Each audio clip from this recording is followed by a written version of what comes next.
지난달 11일이었죠. 이제 민간 임대주택 특별법 개정안이 통과가 되면서 민간 등록 임대주택 제도를 사실상 폐지하기 위한 절차가 마무리가 됐습니다. 이제 4년 단기 임대 및 아파트 임대주택은 의무 임대 기간이 지나면은 자동 말소하게 되는데요. 단 자진 말소도 가능하다고 하고요. 공적 의무를 준수했을 경우에는 의무 임대 기간 위반에 따른 과태료가 또 면제가 된다고 합니다. 오늘 이러한 내용들 조금 더 자세하게 짚어볼 예정인데요. 지금부터 집중해 주시기 바랄게요. 네, 양승 부장님 준비된 내용 설명해 주세요. 네, 아나운서께서 앞에서 잘 설명 주셨습니다. 맞습니다. 이제 자진 말소나 아니면 직권 말소로 인해 가지고 임대주택 등록된 임대주택이 이제 말소되는 경우가 많이 생깁니다. 근데 문제가 이제 혜택을 받기 위해서 등록했던 임대주택의 그러면 혜택들은 어떻게 되는지 그 부분이 굉장히 이슈가 됐었습니다. 지난달이었죠. 소득세법 시행령이 개정안이 입법 예고됐는데요. 아직까지 공포는 되지 않았습니다만 요거를 이제 내용을 가지고 좀 간추려서 여러분들께 좀 설명드리고 답답한 부분을 좀 풀어보고자 합니다. 그러니까 끝까지 좀 지켜봐 주시면 감사하겠습니다. 임대주택 사업자가 굉장히 좀 어렵지 않습니까? 왜냐하면 뭐 여러 가지 내용들도 많고 또 단기니 장기니 또 장기 임대니 장기 일반 민간이니 뭐 이런 여러 가지 용어들이 난무해서 좀 이해하기도 어렵고요. 또 그리고 또 여러 가지 세법에 걸쳐 있는 부분들도 있고 해서 상당히 내가 가지고 있는 등록하는 임대주택이 혜택을 받을 수 있는가 없는가에 대한 부분이 꼬여 있는 부분들이 많습니다. 그래서 좀 풀어드리고 싶은데 오늘 발표해서 말씀드리고 싶은 부분은 등록된 임대주택에 대한 혜택들이 여러 가지가 있는데 그 중에서도 양도세 중과 배제라는 부분이 있습니다. 양도세가 중과 배제되면 장기보유 특별공제는 세트로 적용되는 걸로 가기 때문에 일단 양도세 중과 배제라고만 명칭을 칭하도록 하겠습니다.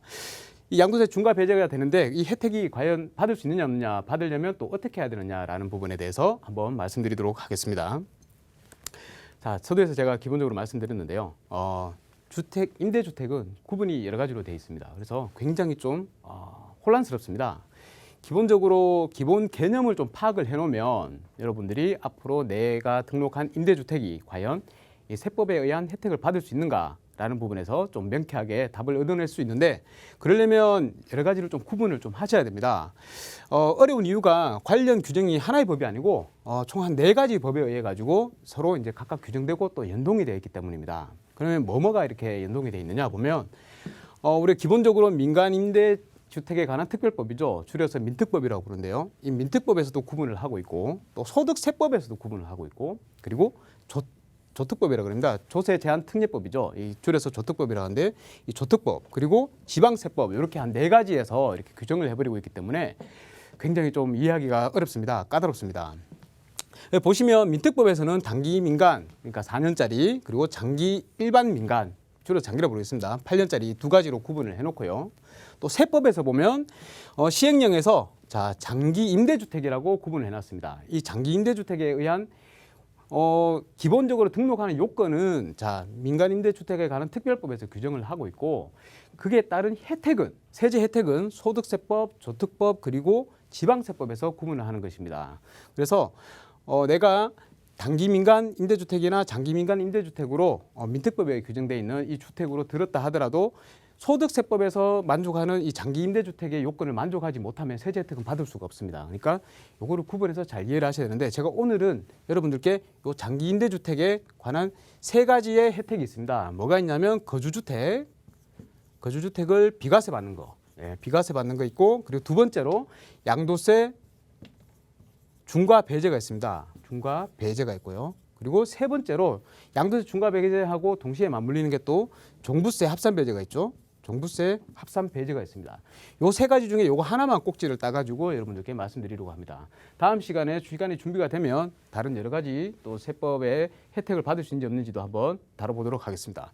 그리고 조세 제한 특례법에 의한 장기 일반 민간 임대주택이 있는데 요것도 요건을 만족하면 여기는 좀 큰 부분이죠. 장기로 이게 요건을 만족을 하게 되면 장기보유 특별공제가 50% 최대 70%까지 혜택을 받을 수 있습니다. 그죠? 그리고 2018년 12월 31일 이전에까지 등록을 하셨던 분들은 양도세 100% 감면 혜택을 받을 수 있었습니다. 자, 요거는 이제 조특법에서 규정하고 있는 부분이고 또 지방세법에서 이제 취득세라든지 아니면 재산세에 대한 감면이 있죠. 자, 이 정리를 해놨습니다만 민간임대주택에 관한 특별법에서 구분해놨는 것은 과태료 부과나 아니면 지방세법상 요 지방세법에 의한 특례 요거를 받기 위해서 관여만 할 뿐이고 세법상에 있는 특례를 받으려 그러면 자 세법에서 정한 조건을 충족을 해야 됩니다. 이 세법에서 정한 조건이 바로 소득세법과 조특법이라고 보시면 되겠습니다. 자 그중에서도 오늘 제가 말씀드리는 거는 자 소득세법에서 규정하고 있는 부분 중에서 양도세 중과 배제 부분입니다. 자 일단 민간임대주택 주택에 관한 특별법이 이제 개정이 됐죠. 8월 18일 날짜로 개정이 됐는데요. 개정이 됨으로 인해서 가지고 자 여기에서 임차인의 동의를 받으면 자진해서 말소할 수 있도록 해놨습니다. 자 그것과 함께 연동해서 보셔야 되는데 자그 전에 이제 세법상 장기 임대주택이라고 요건이 있는데요. 아까 말씀드렸던 요거는 민특법에서 얘기했던 단기 민간이나 장기 민간 일반이 아니고 세법에서 구분하는 장기 임대주택입니다. 장기 임대주택인데 요거는 2018년 3월 31일 이전에 등록하셨던 분 그리고 그 이후에 등록하셨던 분으로 좀 나눠야 됩니다. 그러니까 요 전에 등록하셨던 분들도 상당히 많으시겠죠. 세제 혜택을 보려고 그분들도 유념해서 좀 보셔야 됩니다. 요때는 민특법에서 규정하고 있는 장기나 단기나 상관없이 아무거나 등록해도 됩니다. 등록을 하고 세무서에 등록하고 그리고 기준 시가 수도권 같은 경우는 6억 원이죠. 지방은 3억 원인데 그거를 이하로 충족을 하고 또 하나 더 늘었죠. 5% 증액 제한을 의무를 유지를 하면 5년만 임대 기간을 유지를 해도 요 세 가지의 혜택을 볼 수 있습니다. 근데 2018년 4월 1일 이후에 등록하시게 되면 자 장기만 가능합니다. 그러니까 8년 기본적으로 8년만 가능하다는 것이죠. 그래서 세무서에 등록을 하고 기준 시가도 충족을 하고 또 5% 상한도 충족을 하게 되면 8년이 지난 후에 이 혜택을 다 받을 수 있는 겁니다. 자, 굉장히 중요한 혜택인데요. 거주주택 비과세 특례는 굉장히 중요합니다. 내가 살고 있는 주택이 하나 있는데 얘를 비과세 받고 싶으면 주택이 여러 개 있으면 비과세를 못 받잖아요. 근데 나머지 주택을 자 여기 세법에서 장기 임대주택 요건을 만족을 하게 되면 지금 살고 있는 거주하고 있는 주택은 비과세 혜택을 받을 수 있습니다. 주택에 여러 채 있음에도 불구하고 다 주택수에서 제외를 해주기 때문에 그렇죠. 자 그리고 양도세 중과 배제 요거는 조정 대상 지역 내의 다주택자들이 주택을 양도할 때 중과를 해버립니다. 근데 내가 의무 임대 기간이 자 기존 이전에 등록했는 거면 5년, 이후에 등록했는 거면 8년 요것만 지나버리면 중과 배제를 받을 수 있다는 거예요. 그리고 나머지 이제 종부세 합산 배제 이것도 마찬가지로 받을 수 있다는 것인데 제가 오늘 말씀드리는 거는 이 부분이라고 그랬죠. 이 부분에 대해서 말소를 하게 되면 이제 어떻게 되느냐라는 내용입니다. 자 일단 말소가 두 가지가 있는데 자진 말소가 있고 또 직권 말소가 있죠. 민특법상에서 아까 개정이 됐다 그랬는데 그 개정이 되면서 임차인의 동의를 받으면 우리가 자진 말소를 할 수가 있게 법을 바꿔놨습니다. 개정을 해놨습니다. 근데 민특법상 이제 자진 말소를 하더라도 우리가 세법상의 혜택을 받을 수 있는 자격이 될 수가 있고 아니면 또 안 될 수가 있으니까 요거를 잘 보셔야 됩니다. 민특법상의 의무임대기간 그러니까 민특법상의 의무임대기간이에요. 아까 세법상의 장기임대주택에 관한 의무기간은 5년이나 8년이라 그랬는데 민특법상의 의무임대기간이기 때문에 민특법상에는 아까 4년과 8년으로 구분한다 그랬습니다. 요 4년과 8년의 기간에 2분의 1 이상 그러니까 반 이상만 임대하고 자진 말소를 신청했다 해서 자진 말소를 했다 그러면 양도세 중과 배제를 받을 수가 있습니다. 그러니까 5년이 지난 2.5년이 지나서 말소를 해야지 받을 수 있는 게 아니고 단기 임대주택 같은 경우에는 4년의 반인 2년만 지나고 말소를 하더라도 자, 이 혜택을 받을 수 있다는 것입니다. 그러니까 그거를 아셔야 됩니다. 자, 그리고 여기 아까 말씀드렸듯이 그게 5년이라 그러면 아까 세법상에서 장기 임대 의무 기간이었습니다. 2018년 4월 1일 이후에는 물론 8년이 되겠지만 자, 세법상에서 말했던 요 5년에 대한 반이라서 2.5년이 이게 아니고 4년에 대한 2년 아니면 8년에 대한 반인 4년 요게 지나면 혜택을 받을 수 있다는 겁니다. 근데 한 가지 조건이 이제 말소일로부터 1년 이내에 처분을 해야지만이 중과 배제 혜택을 받을 수 있다는 겁니다. 자, 그리고 해당 임대주택이 조정지, 다주택자인지 관계없이 무조건 중과 배제가 가능하다고 나와 있습니다.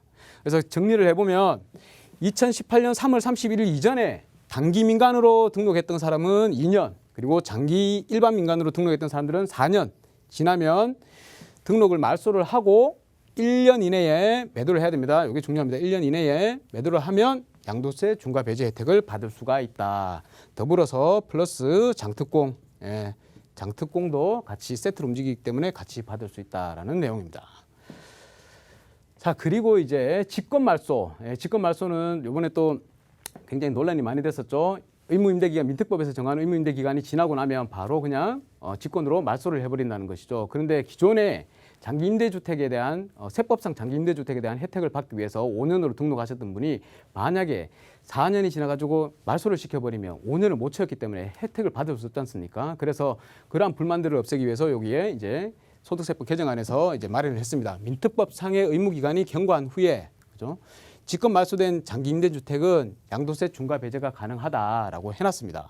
자, 왜 그러냐면 민특법상의 단기민간 임대주택 의무기간은 4년이라고 그랬죠. 4년인데 2018년 3월 31일 이전에 등록한 사람들이 분명히 있을 거란 말입니다. 혜택을 받기 위해서. 세법상의 장기 임대주택 의무기간이 5년이라고 그랬습니다. 근데 4년이 지나가지고 이거를 없애버린다 그러면 5년이 지나야지 혜택을 받을 수 있는데 5년을 못 채우기 때문에 혜택을 못 받잖아요. 그죠? 그렇기 때문에 보시세요. 4년 후에 직권 말소하고 세법상의 혜택을 받을 수 있는 5년에 미달되기 때문에 혜택을 받을 수 없단 말입니다. 그죠? 혜택을 받을 수 없기 때문에 이 혜택을 받을 수 있게 해준다라는 내용입니다. 자, 민특법상 의무기간 경과 후에 직권 말소 시에 자, 양도 시기와 상관없이 아까 자진 말소는 뭐라 그랬죠? 1년 이내에 처분을 해야 된다 그랬죠? 요거는 처분 기한에 대한 내용이 없습니다. 양도 시기하고 아무 상관이 없습니다. 그러니까 몇 년이 지나서 양도하셔도 상관이 없다는 것이죠. 직권으로 말소됐을 경우에 그때는 양도세를 중과 배제해 주겠다라는 내용입니다. 요게 자진 말소하고 직권 말소의 큰 차이입니다. 자진 말소는 기본적으로 일단 임차인의 동의를 받으셔야 되고요. 그리고 단기 민간이나 아니면 장기 민간 임대주택 중에 아파트 같은 경우는 이제 향후에 사라지는 거기 때문에 그거는 언제든지 임차인의 동의가 있으면 자진해서 말소가 가능하다. 또 그거와 다르게 이제 직권으로 말소되는 경우 임대기간이 딱 의무 임대기간이 지나버리면 민특법상에서 정한 임대의무 기간입니다. 4년이 지나버리면 또 8년이 지나버리면 직권으로 말소해버린다. 하지만 자, 양도세 중과 배제 혜택 요거를 받기 위해서는 자진해서 말소했던 경우에는 1년 이내에 처분만 하면 혜택을 받을 수 있고요. 그리고 또 뭡니까? 직권으로 말소했을 경우에는 양도 시기하고 상관없이 언제든지 처분을 하시더라도 자, 혜택을 받을 수 있다는 겁니다. 간단하게 정리하면 이제 자진 말소 같은 경우에는 1년 이내 양도, 1년 이내 양도. 직권 말소 같은 경우에는 자, 양도 시기에 관계없이 언제든지 처분을 하면 중과 배제 장특공, 중과 배제 장특공 적용이 가능하다. 자, 그리고 여기 자진 말소에서 중요한 부분 등록된 임대주택이 자, 민특법상 임대 의무 기간입니다. 이게 아까 말씀드렸던 4년과 8년이라고 그랬습니다. 5년, 8년이 아닙니다. 4년, 8년. 그러니까 2분의 1 이상 경과하면 자, 2년이나 아니면 4년이 되면 임차인의 동의를 얻어서 자진해서 말소를 하더라도 여러분들께서 자, 1년 이내에 그 집을 처분을 하게 되면 중과 배제 혜택을 받을 수 있다. 자, 이 부분이 들어갔으니까 이제 이게 뭐겠습니까? 바로 그거하고도 해당되겠죠. 세법상의 장기임대주택하고도 해당이 되기 때문에 아까 앞에 말씀드렸던 거주주택 비과세 혜택 그리고 종부세 합산 배제 혜택 이런 것들도 같이 맞물려서 돌아가겠죠. 자, 근데 제가 아까 말씀드렸지만 일단 세법에서 소득세령에서 정하는 장기임대주택에 관한 혜택에 대한 부분만 오늘 말씀드린 겁니다. 남아있는 게 지금 아까 조세제한특례법, 조특법에 대한 거 요게 두 가지가 있다 그랬죠. 50에서 장특공제 70%까지 장특공제 적용받을 수 있는 거 그리고 2018년 12월 31일까지 31일 이전에 등록하셨던 분들은 양도세 100% 감면받을 수 있다는 거 요거 아직 개정안이 안 나왔습니다. 어떻게 바뀔지는 모르겠습니다. 지금 현재까지의 문구상으로만 해석을 하게 되면 50%까지밖에 못 받고요. 왜냐하면 자, 8년이 지나 10년이 지나야지 70%까지 혜택을 받을 수 있는데 못 받게 되는 거죠. 그리고 양도세 감면도 이게 10년을 채워야지 100% 감면 혜택을 받습니다. 근데 지금 현재 8년 지나가지고 직권으로 말소를 해버리면 받을 수가 없습니다. 현재까지는 그렇습니다. 만약에 이 조특법도 개정안이 나와가지고 어떻게 내용이 나오게 되면 제가 한 번 더 말씀을 드리도록 하겠습니다. 그렇습니다. 여러 가지 아직도 몇 가지 우리가 임대주택으로 등록하면 받을 수 있었던 혜택이 요게 이제 개정이 됨으로 인해 가지고 받을 수 없는 경우가 좀 상당히 많이 생겼습니다. 혼란스러우신 분들도 굉장히 많으실 거고요. 아직까지 계속해서 정부에서 조정을 하고 있는 것 같습니다. 그래서 안이 나오는 대로 즉각 반영을 해서 제가 한번 설명을 드리도록 하겠습니다. 임대사업자에 관한 장기보유 양도세 중과 혜택에 대한 부분이 여러분들이 좀 말끔하게 해소가 됐으면 좋겠습니다. 감사합니다.